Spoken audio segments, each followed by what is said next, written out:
Tem gente que vai à academia para perder alguns quilos. Tem quem vá para se sentir melhor.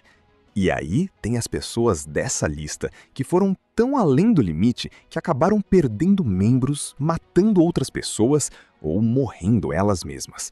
É isso que acontece quando o fisiculturismo para de ser um esporte e vira uma obsessão. A gente vai contar os 10 casos mais extremos da história do fisiculturismo. E eu te prometo, quando você chegar no número 1, sua mandíbula vai estar no chão. Aqui está o que ninguém fala sobre o fisiculturismo. Não existe linha de chegada. Quando você é uma pessoa comum na academia, você treina, vê alguns resultados e em algum momento pensa, tá bom, chega. Mas para alguns fisiculturistas, esse momento nunca chega.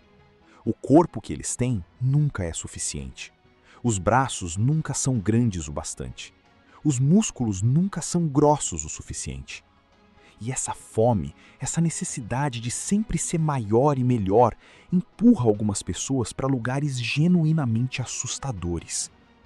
E o que complica ainda mais é que o mundo recompensa isso, pelo menos por um tempo.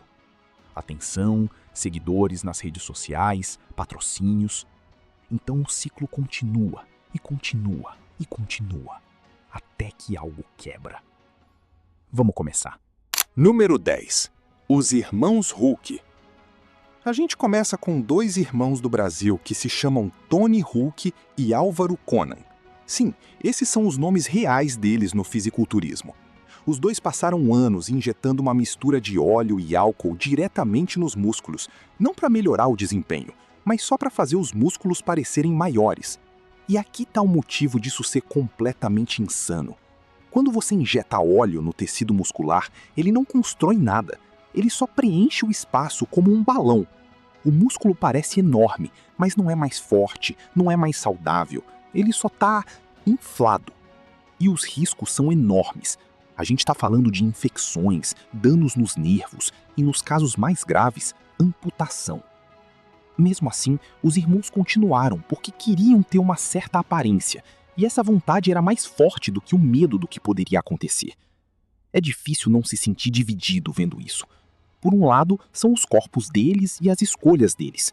Por outro, é exatamente assim que um vício parece. Número 9. Denise Rutkowski. Denise Rutkowski foi uma das fisiculturistas mais bem-sucedidas dos anos 90. Ela competia no mais alto nível, era forte, disciplinada e estava vencendo. Mas para chegar lá, ela tomava grandes quantidades de testosterona, um hormônio que naturalmente é muito mais baixo nas mulheres do que nos homens. E com o tempo, os efeitos colaterais bateram forte.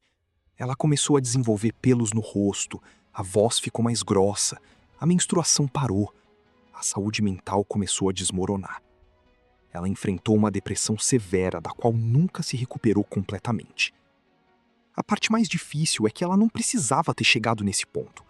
O esporte a empurrou a usar cada vez mais, e ninguém ao redor dela impediu que as coisas fossem longe demais. A história dela é uma das mais de partir o coração nesse mundo, porque dá pra ver claramente onde deu errado, e dá pra ver com a mesma clareza que não precisava ter terminado assim. Número 8. Candace Armstrong. Candace Armstrong começou da mesma forma que muita gente começa. Ela só queria se sentir mais saudável. Nada louco, nada extremo, só mais saudável. Mas aí, saudável virou forte. Forte virou maior. E maior virou um esteroide chamado trembolona, tão poderoso que nem é aprovado para uso humano. É usado em gado. Os efeitos no corpo dela foram severos. Ela desenvolveu pelos no rosto, pelos pelo corpo. A voz ficou muito mais grossa. Os hormônios foram completamente desequilibrados. E então ela desenvolveu o que ela descreveu como um pequeno pênis, que na verdade era o clitóris reagindo aos níveis extremos de hormônios. Ela mesma falou isso em entrevistas. Ela sabia que estava saindo do controle, mas não conseguia parar. Isso é a definição de vício. Número 7. Greg Valentino. Greg Valentino é famoso e infame no mundo do fisiculturismo há décadas.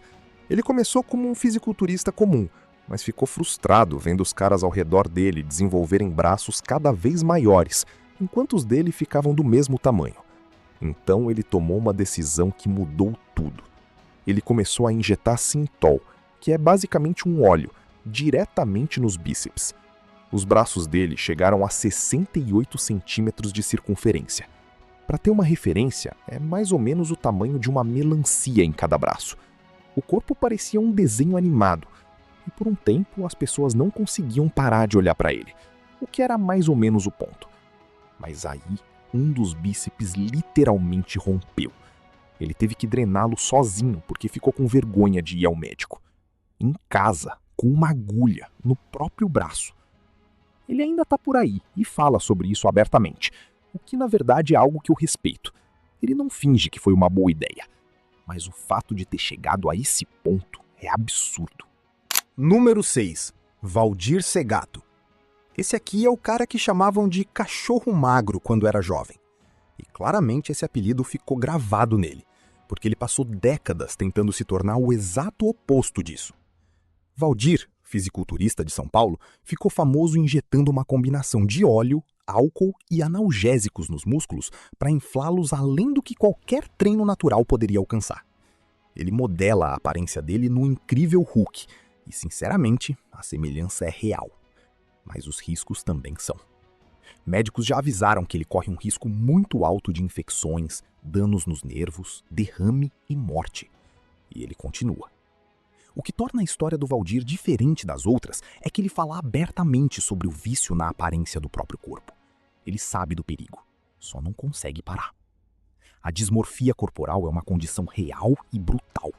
E para muita gente nessa lista, é o motor por trás de tudo. Número 5. Romário dos Santos Alves. Esse cara também queria parecer o Hulk, e assim como o Valdir, usou o mesmo coquetel perigoso de óleo e analgésicos para inflar os músculos a proporções de história em quadrinhos.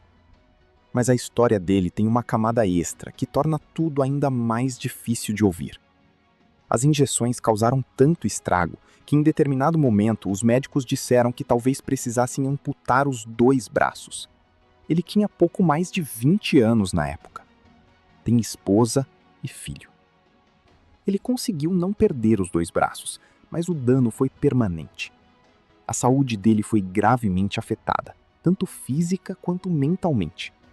E ele já disse em entrevistas que se arrepende profundamente do que fez e que queria que alguém tivesse o impedido antes. Ninguém impediu. Essa é a parte que fica na cabeça. Número 4. Kirill Tereshin, o Popeye russo. Esse aqui é quase difícil de acreditar, mas é completamente real. Kirill Tereshin, um ex-soldado russo, tinha o apelido de Popeye por causa dos bíceps grandes. Mas ele queria mais. E quando o treino comum parou de produzir os resultados que ele queria, ele criou um plano que é genuinamente uma das decisões mais surreais da história desse esporte. Ele injetou vaselina. Vaselina de farmácia, nos próprios bíceps. Os braços incharam e ficaram enormes, pareciam absolutamente gigantescos. E aí, a vaselina endureceu dentro do tecido muscular e formou massas sólidas nos braços. Os médicos disseram que sem cirurgia de emergência, ele perderia os 2 braços ou morreria. Ele fez a cirurgia. Uma grande quantidade de vaselina foi removida, junto com uma parte significativa do próprio tecido muscular. Ele sobreviveu, mas vai lidar com as consequências dessa decisão pelo resto da vida. Número 3. Paul Dillett. Paul Dillett foi um dos fisiculturistas mais talentosos dos anos 90. Era enorme, estava seco e tinha um físico que chamava a atenção genuinamente numa sala cheia de atletas de elite. Mas o momento pelo qual ele é mais lembrado não é uma vitória, é um colapso. No Arnold Classic de 1994, uma das maiores competições do esporte, Dillett tinha tomado uma dose pesada de diuréticos para parecer o mais definido e seco possível no palco. O problema é que diuréticos tiram toda a água do corpo, inclusive dos músculos, e se você exagera, o corpo começa a cãibrar. Enquanto ele estava no palco, no meio de uma pose, entrou em cãibras pelo corpo inteiro. Ele se jogou para frente, caiu do palco. A plateia assistiu a tudo acontecendo em tempo real. Depois de 25 minutos de atendimento e reidratação, ele voltou ao palco. E aconteceu de novo. Ele foi carregado para fora do palco e levado ao hospital. Ele voltou a competir por quase 2 décadas depois disso. Mas aquele momento no Arnold Classic é o que os fãs de fisiculturismo lembram. Porque mostrou, da forma mais pública possível, o que significa ir longe demais. Número 2. Gordon Kimbrough. Essa história toma um rumo que nenhuma das outras toma. Gordon Kimbrough era um fisiculturista que, por tudo que se sabe, começou como uma pessoa quieta e gentil. Mas ele se tornou viciado em fisiculturismo e nos esteroides que vieram junto. E esteroides, especialmente quando abusados por longos períodos, podem ter efeitos sérios no cérebro. Mudanças de humor, raiva, paranoia. O que as pessoas chamam de fúria dos esteroides é real e não é brincadeira. Em 1993, Gordon teve uma briga com a esposa. Ele tinha se convencido de que ela estava o traindo. E num momento em que os esteroides provavelmente tiveram um papel enorme, ele perdeu completamente o controle e a matou. Era um homem completamente tomado por um vício sem tratamento. E uma mulher perdeu a vida por causa disso. É o resultado mais sombrio possível do que pode acontecer quando o fisiculturismo para de ser sobre saúde ou esporte e se torna outra coisa completamente diferente. Número 1. Sally McNeil. Se a história do Gordon Kimbrough te chocou, essa vai bater com a mesma força. Sally McNeil e o marido Ray eram os 2 fisiculturistas. Estavam casados há 8 anos e não era um casamento feliz. Havia brigas, havia ciúme, havia violência dos 2 lados. E os 2 usavam esteroides pesadamente, o que jogava combustível numa situação que já era explosiva. No Dia dos Namorados de 1995, Ray chegou tarde em casa. Uma briga começou. Ray atacou Sally e tentou estrangulá-la. Ela se soltou, foi buscar uma arma, voltou e atirou nele. Uma vez no estômago. Ele caiu de joelhos. Ela atirou de novo, na mandíbula. Ele foi declarado morto 2 horas depois. Sally foi condenada por homicídio em 2º grau e passou anos na prisão. Os detalhes do caso são complicados. O abuso era real, o perigo era real, mas o resultado também era. 2 pessoas presas num ciclo de vício, raiva e violência, e só uma delas saiu andando. É o exemplo mais extremo de toda essa lista do que acontece quando o fisiculturismo para de ser sobre o corpo e começa a consumir tudo mais, incluindo as pessoas ao redor. Então é isso. 10 histórias que começaram com alguém querendo ser maior, mais forte ou simplesmente melhor do que era e terminaram em lugares que ninguém deveria chegar. O que precisa ficar claro é que o fisiculturismo em si não é o vilão aqui. Muita gente compete a vida inteira e continua saudável e feliz. Mas a obsessão, essa necessidade de sempre ir mais longe, sem nenhum limite estabelecido, é onde as coisas dão errado. E quando não tem apoio, quando não tem ninguém para dizer «Ei, isso tá ficando perigoso», as pessoas acabam injetando vaselina nos braços. Ou pior, se tem alguma coisa para tirar de tudo isso, é que nenhum músculo no mundo vale a sua vida. Ou a de mais ninguém. Se inscreve no canal para não perder o próximo vídeo.